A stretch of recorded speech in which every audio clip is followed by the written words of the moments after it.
Ibu bapak, saudara-saudaraku rahimakumullah, yang kami hormati musyawarah pimpinan kecamatan, dalam hal ini berhadir bersama-sama dengan kita Bapak Camat Kecamatan Gunung Sahilan, Kabupaten Kampar, Provinsi Riau.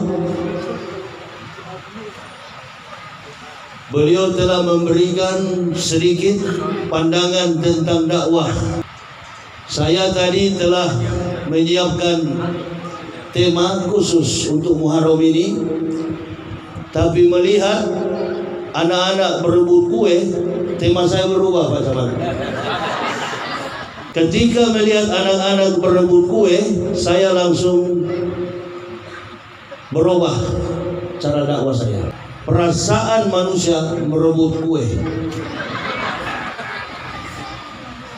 Dan yang kami cintai, kami hormati, kami muliakan para alim, para ulama, tokoh-tokoh masyarakat, kepala-kepala desa yang ada di Kecamatan Sahilan, sekaligus juga para lurah hadir bersama-sama dengan kita.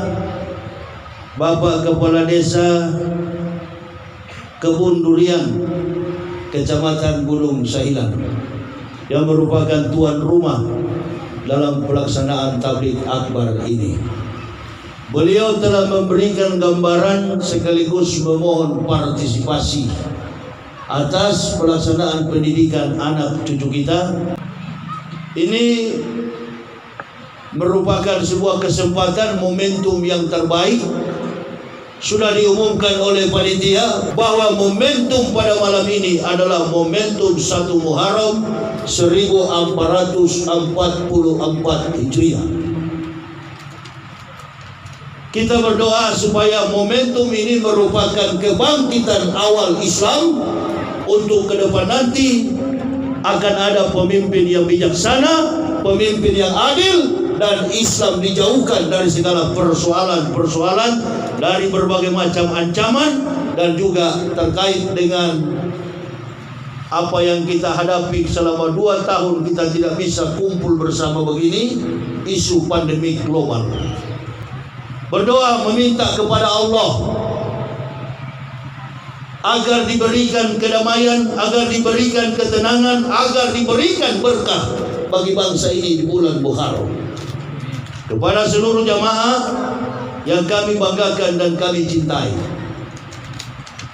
walaupun cuacanya tadi sangat mengkhawatirkan, sejak sholat maghrib sudah dihujani dengan hujan. Saya sampai bertanya kepada Pak Kepala Desa, bagaimana nanti di lapangan? Andai tidak cukup di lapangan dan hujan tetap terus sampai pada Isya, kita pindah ke masjid, Pak Camat. Apa yang kita asumsikan Allah lain. Saya juga katakan ini adalah hujan berkah. Ada yang mau bantah sama saya, ada yang mau bantah, dia mau sok pintar. Berkah apa katanya hujan begini? Innalillahi. Saya terus berpikir, nih orang berarti hanya suka yang baik. Orang semacam itu jangan diajak debat. Berarti orang yang tidak mau menerima yang buruk dari Allah. Sudah kebaca. Saya melihat jemaah yang begini banyak, mohon maaf Pak Camat. Realitas kehidupan bangsa kita ini, bangsa yang tidak tahu bersyukur. Mulai dari atas sampai ke bawah, kita memang sudah jauh dari Al-Quran. Kita sudah jauh dari perintah Allah. Maka jangan heran berbagai macam ujian yang Allah turunkan di bangsa ini. Dan ujian yang paling besar adalah terkait dengan proses perjalanan ujian kepada institusi-institusi tertentu, membawa persoalan politik secara pribadi.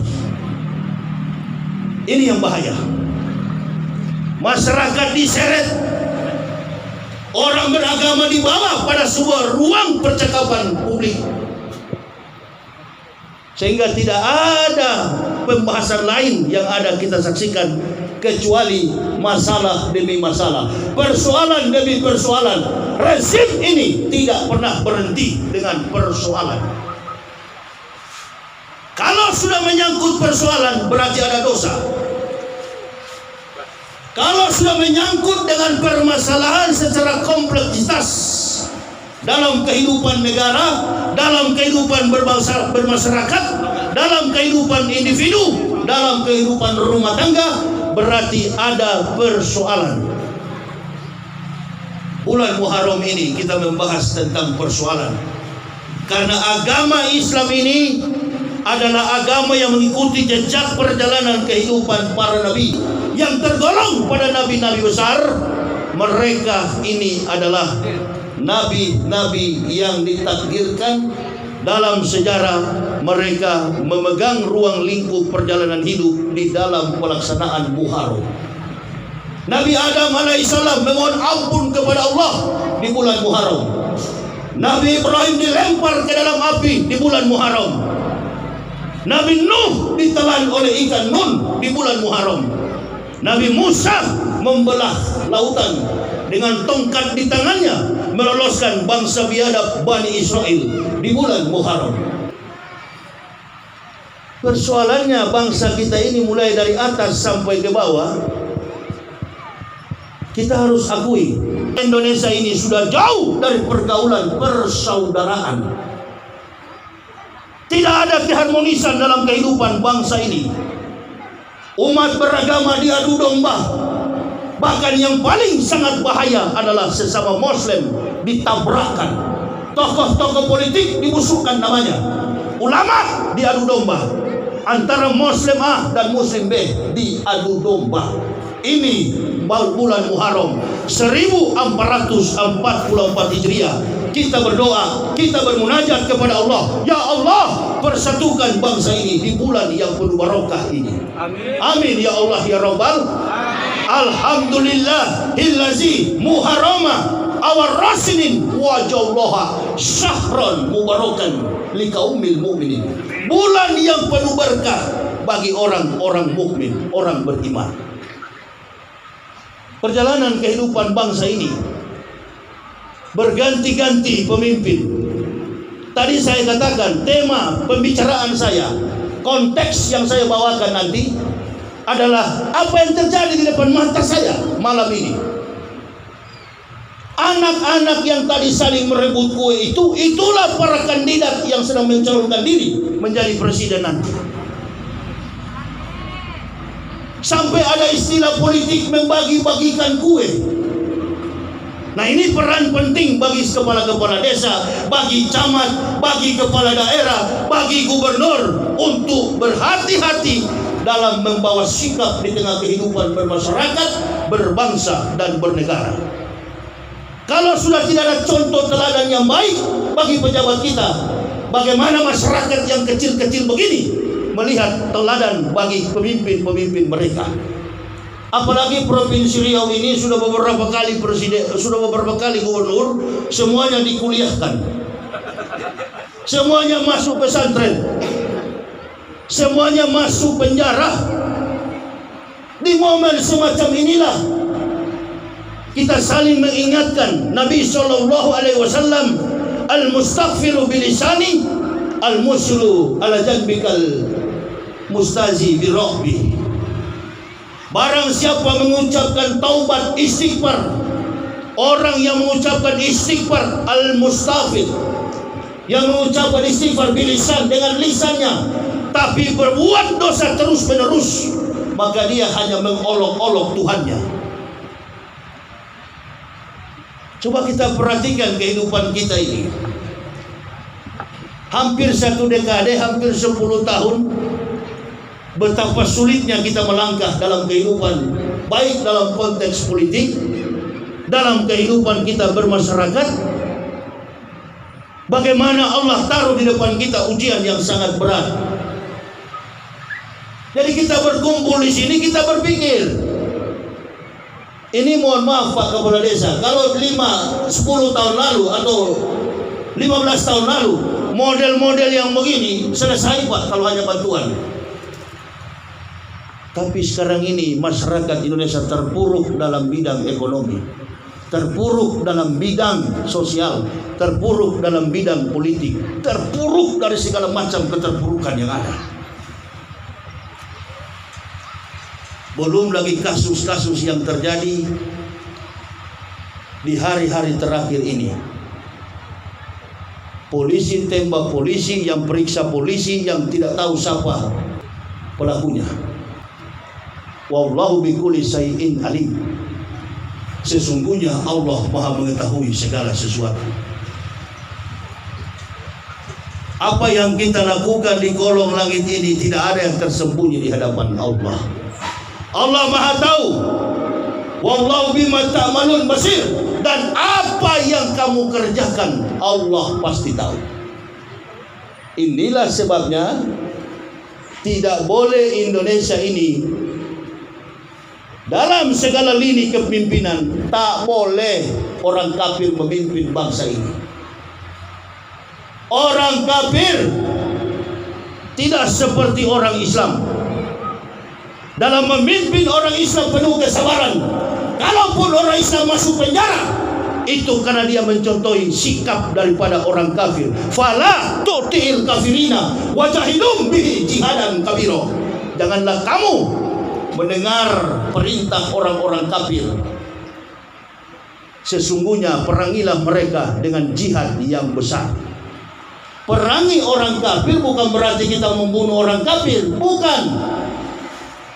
Perangi orang kafir adalah mensejahterakan sesama muslim, berusaha keras, berpendidikan tinggi. Tadi saya dengar ada mahasiswa kuliah kerja nyata UNRI, Universitas Negeri Riau, kuliah kerja nyata membenarkan sebuah teori dalam proses tatap muka, bertemu dengan masyarakat, mencapai sebuah substansi esensial nilai daripada pembelajaran dimaksud, maka mahasiswa diajak untuk bertatap muka, melihat semua proses teori apakah sudah sesuai dengan perjalanan permasalahan yang ada dalam kehidupan bangsa dan khususnya dalam kehidupan masyarakat di mana mereka diutus sebagai mahasiswa KKN. Dengar semua lapisan ini, bahwa tabligh akbar ini bukan kita hanya berbicara tentang surga dan neraka.